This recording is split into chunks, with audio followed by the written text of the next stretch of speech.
Welcome to the Shark Kinane 40-Minute Guru for October 2020. Today our focus will be crafting play-based learning invitations from shared texts, presented by me, Melissa McEwen-Shepherd. When planning for play, we first look to the New Zealand curriculum. For today's purpose, we will zoom in to page 7, where it outlines the directions for learning with the clear vision of young people who will be confident, connected, actively involved, lifelong learners. This is underpinned by the values, key competencies, and principles, all of which can be successfully taught and scaffolded through a play-based learning approach. Today's session will also have a literacy focus, but will demonstrate how the key competencies of thinking, using languages, symbols and texts, managing self and relating to others, and participating and contributing can be woven through, all the while maintaining these high expectations, being inclusive, learning to learn, having future focus, celebrating cultural diversity, and honouring the Treaty of Waitangi.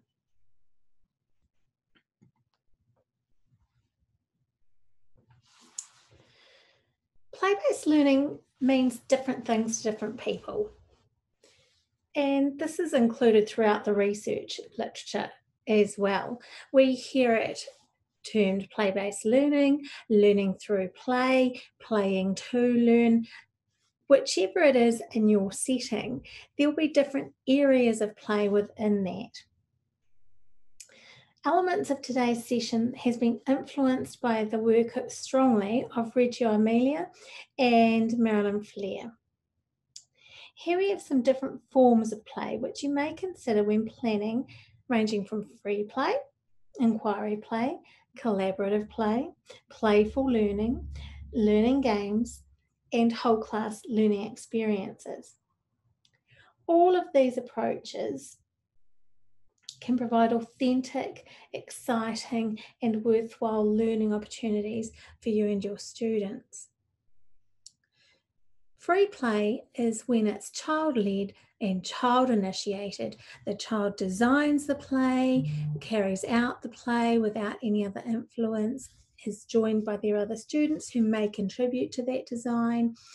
They select which tools and where the play is occurring within the boundaries, of course. Then there's your inquiry play. This is when you may include some invitations or provocations to extend those student ideas and understanding of concepts. You may build on their free play learning, or it might be because you've got a curriculum area that you are encouraging students to explore. The collaborative play, this is when you can take opportunities to enter students' play and introduce knowledge and skills. It may be just through questioning, the spray and walk away questions that you may ask. It may be sitting alongside and helping with cutting. It might be jumping in and modelling some of the turn taking, for example. Then there's playful learning. This is teacher-designed outcomes with playful activities which students can adapt, interact with, participate, change, and build their learning from to meet your desired learning outcome. From there, we've got learning games. These are the games that will promote the specific targeted learning skills, such as learning sight words or learning counting skills or writing letters or cutting with scissors. Then we have whole class experiences. This is when we have the fun, playful, must-do activities that teachers design in response to skills or student interest or to ignite curiosity.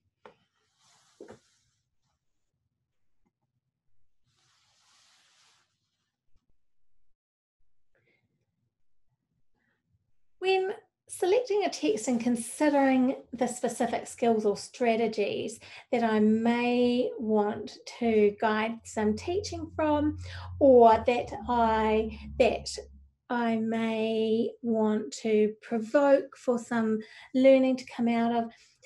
I consider these questions, which then in turn allows me to carefully select resources and ideas which might fit across the different forms of play. First question, what does the curriculum say? Still go back to that curriculum document. What can my students do independently most of the time? That's where I'm considering where my students are at developmentally, where they are at socially, what they can read independently, what they can write independently, how they can navigate patterns, what they can do on the iPads with independence. So what can they do independently most of the time? Because this is a good starting point for what you put out for your invitations. If I know what they can do independently most of the time, I also consider what are the next learning steps? What might I have to keep an eye out to scaffold in that play cycle? What skills and strategies do my students need support with? So what might I have to put out to be able to support some of the learning? Where might I have to place myself so I can support that learning if and when it needs to happen? So what are my students playing in their free play? What are their interests? I'm going to use that to inform my planning. What are my students curious about? What do they need to know right now that may either increase that curiosity or give them information to make them think differently about something or extend their thinking? What can my students almost do? And what do my students need to have success in this play? So here I'm sort of considering your zone of proximal development as well. What do I want my students to learn from this? Can my students craft their learning from this? So this question's around, if I put out an invitation, could they craft their learning from it? Could they take it in a direction that they want to? Can they adapt it? Can they change it? Might they use it for something that I haven't even considered yet? Is this a fun and engaging way to practice the skills? So if I'm going to put out a game that I have thought might teach a skill that I'm teaching at the time, is it fun? Can they engage with it? And is it practicing? So I'm not going to put out a game that they've had no experience with or that they need lots of help to be able to access the learning that's within it. But I'll definitely put out a game where they're going to practice a skill, because that's when it's fun. Will this engage? Will it promote? Will it entice, invoke, inspire, or scaffold learning?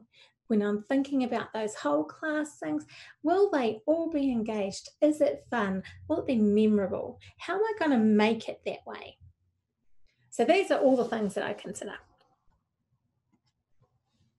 Then I also have a look, because we are focusing in on literacy with our shared text today, having a look at the New Zealand curriculum and our English student outcomes that we might think about. What do I need to be teaching in relation to the curriculum documents?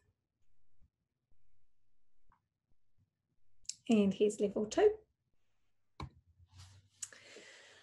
I also think about the digital literacy, because some of our playthings would be really powerful when they have the tool of the iPad, and not only just to access some of the learning, but also to record that learning and to be able to build their own sort of portfolio, either through Seesaw or Class Dojo, where they can reflect on what they're proud of or what's been successful for them in their learning time. The digital literacy here is, have I taught my students the skills they need so that they can do this with independence in their learning? So have I taught them how they may use to find information if they're searching on a bug that they've been excited about at the science table, for example? Have I taught them how to navigate the Seesaw or Class Dojo so that they can share that information? Do they know how to create? Do they know how to take the photos or draw the picture or record their voice? How can we collaborate on the iPads? How might we use them to communicate, to have that independence? For example, using Siri to write a word they're not sure about, or to problem solve. Then I also have a look at the other curriculum areas and how they might fit with the shared text, what links there are that my students might really be keen to explore. Have I seen them interested in their other play? And could I make interesting invitations that might lead to learning some of these concepts? So here we have an example. This one's poem. It's the Ready to Read poem. You can readily access that. You've either got the big printouts stored in your school, or you can access it online through TKI. Here I've considered my possible deliberate acts of teaching and the invitations to learn. So I just jot down at this point the ideas for reading. So immediately coming to mind is the choral reading, buddy reading, comparing and contrasting with other Scarecrow poems or songs, creating a visual response, thinking about missing words or alternative words that may be used. Can we make a change to the text or just voice recording that independently? Then I consider what might I do with this for writing. So we've got labelling, fine motor skills, letter formation, shared writing, tell your own story, a nature walk, talk and write, create your own character or a news report. For maths, I think we've considered symmetry, using plain geometric shapes, measurement, patterns, open-ended word problems, scarecrow counting rhymes and skip counting. And then there's ideas for technology, designing a scarecrow with recycled materials, designing an effective alternative, create a map of the garden, make a Lego scarecrow. Now, I wouldn't have these things out all of the time. And some of these things, because it says deliberate acts of teaching, I would be teaching it within the guided teaching cycle. If some of these things are practicing skills, then they'd be put out for the play. For example, the symmetry and using shapes to make a scarecrow, or designing a scarecrow with recycled materials. But I would have wanted to have taught some of the technological process skills through there as well. Some of these things, of course, would happen in the moment.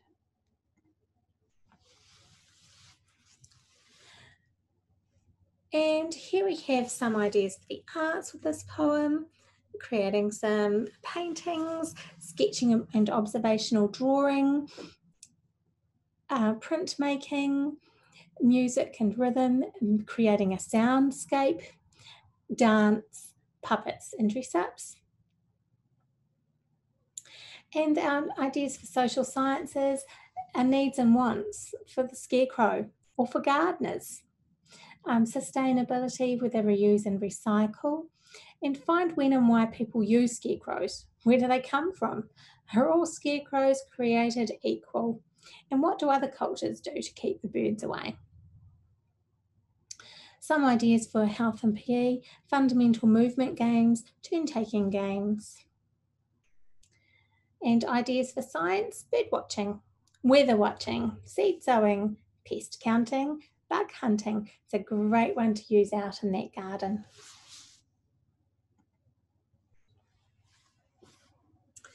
An example of how I might put some of these invitations out It could just be written just like this with, can you use some of these things to tell a story?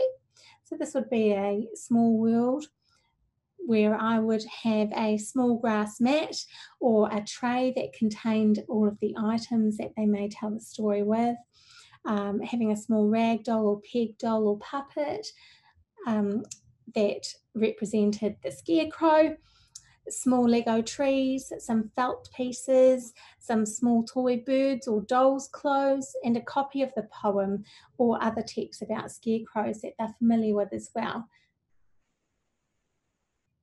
If you want it to be more free play, have some different grass mats and trays or tubs of loose parts for the students to engage more of their imagination, and include opportunities for students to create their own characters and props to use. If you want to add more deliberate literacy, use seesaw, cameras or puppet pals to record their story, and then use this as a scaffold at writing time. Provide a beginning, middle, end writing planning sheet that they may draw and write words they know. Or provide a word wall of words that may be used and have writing tools available for them to record.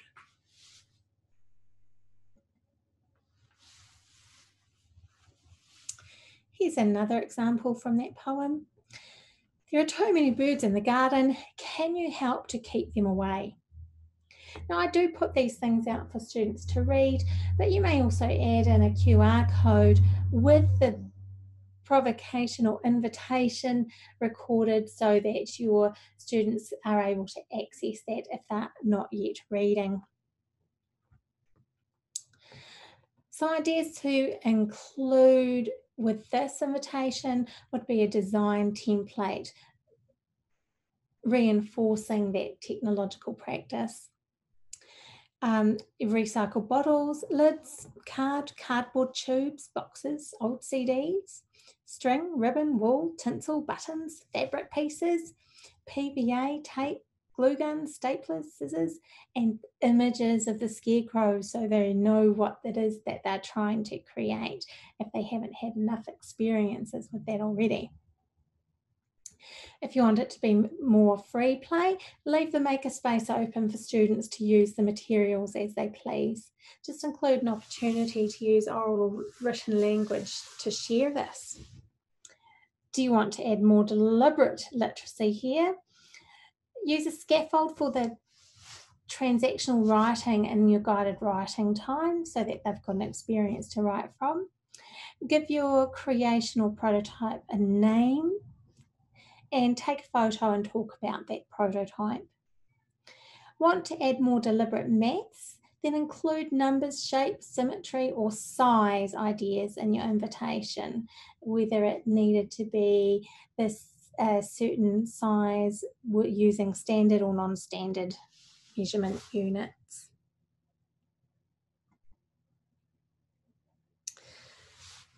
Another example, can you use some of these shapes to make a scarecrow? Ideas for this one, put the collage tray out with different shapes to cut or pre-cut shapes and glue. Using felt collage shapes to stick and move on felt, taking a photo of that because it wouldn't be a collage that would be permanent.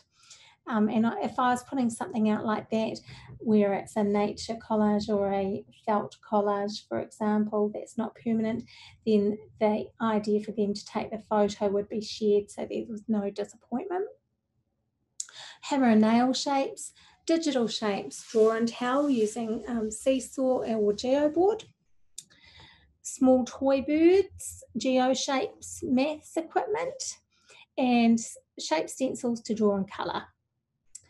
So if you want this one to be more free play, leave the question out. Just add a simple design as the invitation. Have the range of resources freely available. If you want to add more deliberate maths here, you could have a template to attach the completed design or image and count the number of shapes included. Include stimulus and scaffolded support for symmetry. Include the stimulus and support for repeating patterns. Include the stimulus and support for using a set number of shapes, which could also be a number story. If you want to add more literacy here, use as a barrier game with partners or oral language and share on Seesaw. So what is hiding in the garden? What belongs in the garden? Friend or foe? Different invitations here. Ideas here, having a scavenger hunt cards where they go and find the things that are on their card, having bug catchers out, magnifying lenses or zoomies, digital microscopes, sifters, rakes, tweezers, sorting mats, images of native birds, images of pests, books about bugs and birds, habitat cages prepared for observations, pencils, paper and leaners so that they can draw, and bug cards, for example, the countdown ones that were out recently. Want to add more free play here? Leave the question out, add interesting objects from the garden to explore and draw. Take exploring nature visits, go for nature walks. Want to add more deliberate science here? Sort the living and non-living objects, observational drawings and labelling, for example, parts of a plant. Create shared charts and tables. Take part in a bee count or a kiruru count. Life cycles, weather and seasons. If you want to add more literacy, create labels and text cards for the nature table and create shared texts, record the learning journey.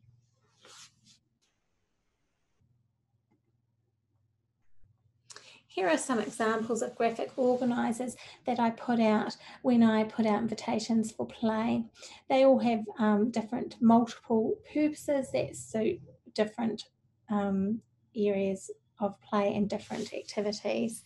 So here we see in my design and the things I'll need, just supporting that, learning that technological process, writing templates, beginning, middle, end, different sorting templates, Y charts. Some of those things I also have out in the science table all of the time. Here is an example of learning through play with a little yellow digger as a text. This one's set out a little bit differently so that there's to show you that it can be done in a more simple format. Here's a I can retell the story. So use simple props to create a small world students can use to retell the story. Create word cards and sentence cards. So in the past I've had little diggers with little stones on a grass mat or out with the Play-Doh where they can move and manipulate those things, and different sentences out of the story that they might move and put words back together so that they were practicing some of those greater literacy skills at the same time. Knowing letters and sounds, use the loose parts and or the messy play for students to use those diggers to find the letters and sounds that match, or use Play-Doh and shaving foam to drive the diggers to, for example, write the letter D. If you've got pre-writers that are working on developmentally building their muscles for writing, create a fine motor and explore zone and use the same little diggers to lift small stones and move along the tracks. So having prepared zigzag and wavy tracks that those diggers need to move. Have tweezers to load the stones and pebbles or pom-poms into the diggers. I can use shapes to create an image. Use GeoShapes or the GeoBoard app on the iPads to create little yellow diggers. Students talk about their creation on Seesaw, bringing in their oral language as well. I can make connections to the text. Use Chatterpix on the iPads for students to share their thinking with one part of the story, whether they take the photo of one of the human characters or whether it's of the digger. I can classify objects by comparing size. Use building blocks to make construction vehicles, order them by size, or order a collection of stones by size, or order a collection of diggers by size. I can use arrows to create a code. Use the mat, arrows, and a digger to develop an unplugged code to retell parts of the text. This could be, they could also support this by building a Lego map or Lego maze on a flat Lego board so that they've got something to relate that code to. I can say what I want to write. I can use word cards to help me write. Prepare images and sentence openers for students to use at the writing table that will build on the familiarity from the text.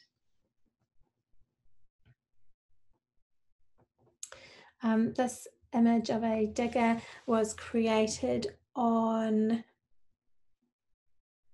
the GeoBoard app by a 5-year-old independently,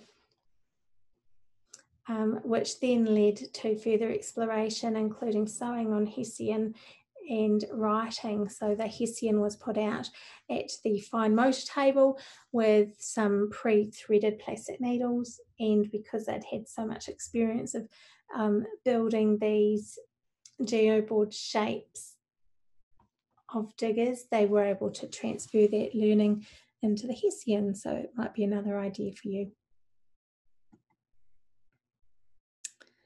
Here's just a quick example of Goldilocks and the Three Bears. Here we had a sensory or a mystery feely bag. So having that feely bag prepared with a range of objects for students to sort. Add to that by having the word cards as prompts. Soft, hard, smooth, bumpy, fluffy, smallest, biggest, heaviest, lightest, different words that they may be exploring, and a range of graphic organisers for children to use to sort those objects as well. And at the STEAM table, help, we need a bed just right for Mama Bear. Help, we need a bed just right for Baby Bear. Help, we need a bed just right for Goldilocks. Now, that could go out with different loose parts. It could be at the maker table, it could be with Lego blocks, it could be at the Play-Doh table, it could be with junk play, or it could be out at the carpentry table. Just another example, the Slushy Sloshy poem. Again, there are the deliberate acts of teaching, the possible deliberate acts of teaching with writing, and the possible deliberate acts of teaching with science. And from there, ideas out with the play-based learning. So for messy play, create interesting invitations to explore sensory feeling of oozy, slushy, squishy, swashy, shaving foam messy play, slime with psyllium husk, slime with soap flakes, gloop made from corn flour, kinetic sand, mud and clay. Have those words printed and available, the ooey, oozy, sloshy, slushy, squishy, squashy. Record language and use in a following writing session. So while those students are playing in the oozy, squashy, slushy, mud or slime or gloop, record what they're saying, bring their own words back to them and use that in their writing. Include props such as Lego, people, or toy animals for learners to explore positional language between, under, over, through. Or hide letters and objects in the messy play, shaving foam, for example, so that students can sort them. Creating play, provide a range of garden or nature magazines and set out with scissors and glue. Students could create their own pool or awa, river, stream, pond. Provide words or phrases from the poem that they may choose to include. Create a small world for students to explore the habitat of a stream or a pool, making connections to other texts or 5 little speckled frogs. Construction zone, use shoeboxes, cardboard, fabric scraps, wool, bottle tops, cellophane, paint, crayons, buttons, whatever you have, to provide that range of mixed materials for students to create mini dioramas of the slushy sloshy pool or something else that they might have slushy sloshy experiences with. Provide sound-making instruments to support students in exploring the rhythm of language and keeping a copy of the poem with those instruments. Examples for this one would be the guiro or maracas or shakers. So when you're planning for play, what texts work? Well, any genre, any format. Just ask yourself, is it engaging? Are your students familiar with your text? If you've just read it just the once, then they may not integrate and get as much learning out of the play as if it's really familiar for them. Does that text scaffold a concept? And if it does, have you put ideas out that they may develop that concept more in their own play? Is it rhythmical? Is it readily available to your students? Can they go and get that text to support them or to develop their own ideas? Have you used it in guided learning? More importantly, do you love it? And have you shared your love of this text with your students?